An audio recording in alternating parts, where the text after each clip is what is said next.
Hello, hello, and welcome to This Made My Week.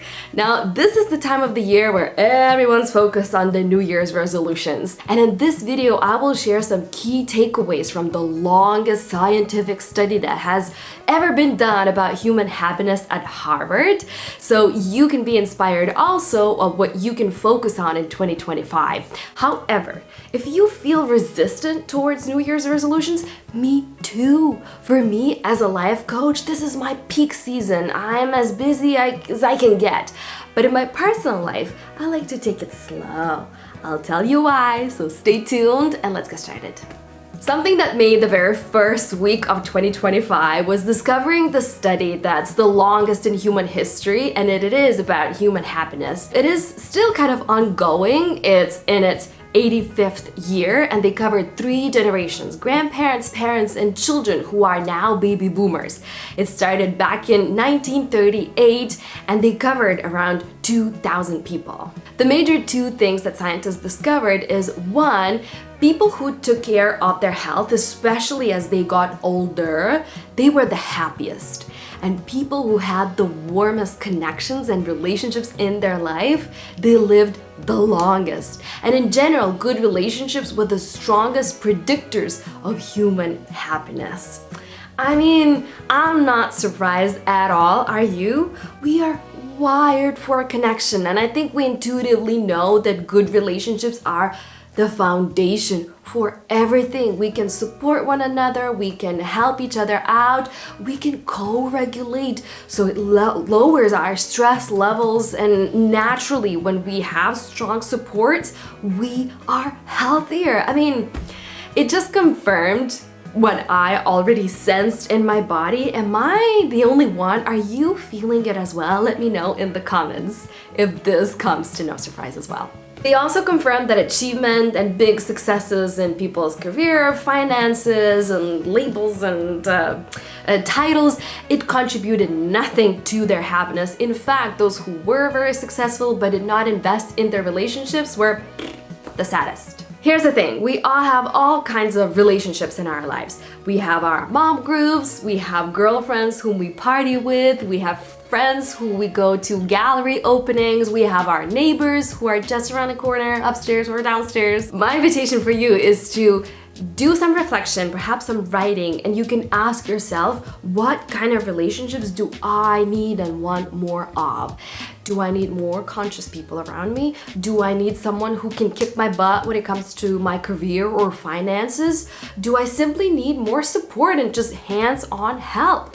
So you can do this exercise, write, and clarify what you can focus on in 2025. If you want to learn more about Harvard's study, about happiness, and gain more tools that you can use in your life, I highly encourage you to do so.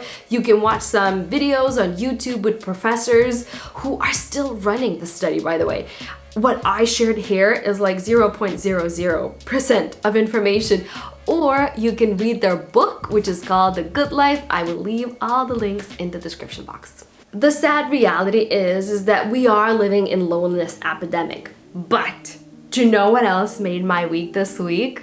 So for this show, I signed up to so many newsletters with good news, and I receive a bunch of emails pretty much every single day with just good news. I love reading them because I want to bring something here. Also for me, I love expanding the view and just learning what good is happening in the world. So this week, one of my favorite newsletters, it's called Reasons to Be Cheerful. Love it.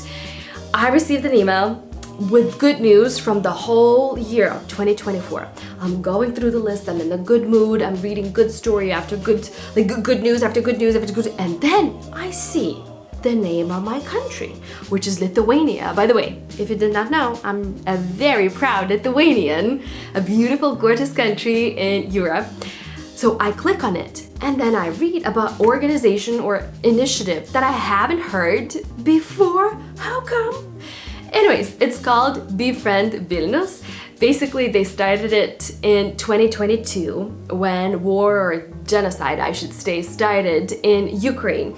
So what they did, they decided to match refugees with local people to help them around, kind of find where the schools are, where to sign their kids up for daycare, where to go to eat, fill in all the paperwork, and provide any kind of support that a good friend would. This initiative was so successful that now they expanded and opened up to all the newcomers in Lithuania. So anybody can sign up to become a mentor and anybody can sign up to be a mentee.